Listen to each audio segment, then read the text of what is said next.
আসসালামু আলাইকুম প্রিয় প্রথম শ্রেণীর শিক্ষার্থী বন্ধুরা। আজকে তোমাদের বাংলা বইয়ের পাঠ ১৬ নিয়ে আলোচনা করব, যেটা তোমাদের পৃষ্ঠা ২২ ও ২৩-এ রয়েছে। তাহলে আমাদের স্বরবর্ণ শেখা কিন্তু শেষ হয়ে গেছে। এখন আমাদের শুনতে হবে, বলতে হবে, আবার বারবার লিখতে হবে। তাহলে পাঠ ১৬, স্বরবর্ণ। স্বরবর্ণ কয়টি? ১১টি। দেখো, শুনি ও বলি। স্বরীয়, স্বরিয়া, হ্রস্ব ই, দীর্ঘ ই, হ্রস্ব উ, দীর্ঘ উ, রি, এ, ওই, ও এবং ঔ। তাহলে তোমরা বারবার পড়বে এবং খাতায় লিখবে। তারপরে দেখি, পড়ি আর রং করি। দেখো, স্বরিয়া, দীর্ঘ ই, রি, হ্রস্ব উ, ওই, ঔ এবং দীর্ঘ উ। এখানে বিভিন্ন কালার করা আছে, বিভিন্ন রঙের করে লেখা আছে।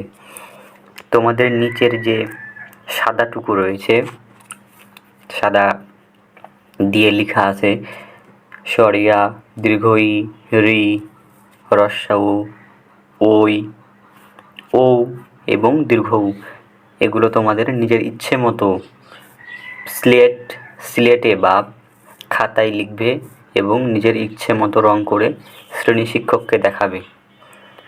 তাহলে আমাদের স্বরবর্ণ শেষ। দেখো, পরের পেজে যাই।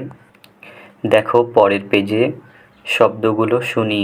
ওই, রি, স্বরীয়, হ্রস্ব উ, ওই খুঁজে বের করি, গোল দাগ দিই। প্রিয় শিক্ষার্থীরা, এখানে যে প্রত্যেকটি শব্দ লেখা আছে, এগুলোর মধ্যে গিয়ে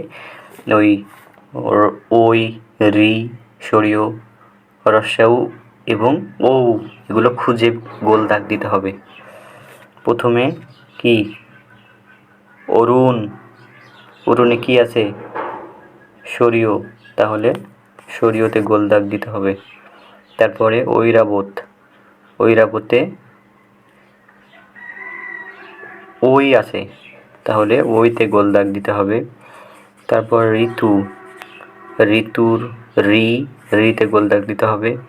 তারপর উট, হ্রস্ব উতে গোল দাগ দিতে হবে।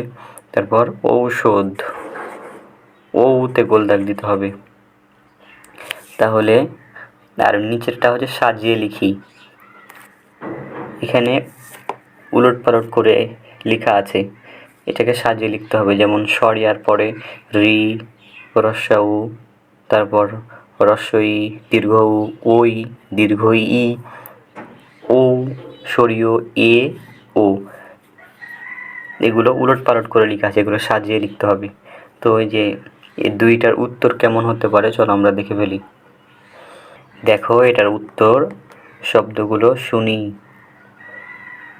ওই, রি, স্বরীয়, হ্রস্ব উ, ঔ খুঁজে বের করি, গোল দাগ দেই। তাহলে প্রত্যেকটা যে শব্দ লেখা আছে, শব্দগুলোর স্বরবর্ণ যেগুলো, ওগুলোতে গোল দাগ দিতে হবে। তাহলে অরুণ, স্বরীয়তে গোল দাগ। ঐরাবত, ওইতে গোল দাগ। ঋতু, রিতে গোল দাগ। উট, হ্রস্ব উতে গোল দাগ এবং ঔষধ, ঔতে গোল দাগ। তাহলে আশা করি তোমরা বুঝতে পেরেছো। তারপরে দেখো, সাজিয়ে লিখি। এখানে উলটপালট করে লেখা আছে। দেখো, উত্তর নিচে সাজিয়ে লেখা হলো। প্রত্যেকটা মানে ঘরের মধ্যে স্বরবর্ণগুলো সাজিয়ে লিখতে হবে। স্বরীয়, স্বরিয়া, হ্রস্ব ই, দীর্ঘ ই, হ্রস্ব উ, দীর্ঘ উ, রি, এ, ওই, ও এবং ঔ। তাহলে তোমাদের পাঠ ১৬ স্বরবর্ণ এইটা শেষ। দেখা হবে পরবর্তী পাঠে। সে পর্যন্ত ভালো থাকো। আল্লাহ হাফেজ।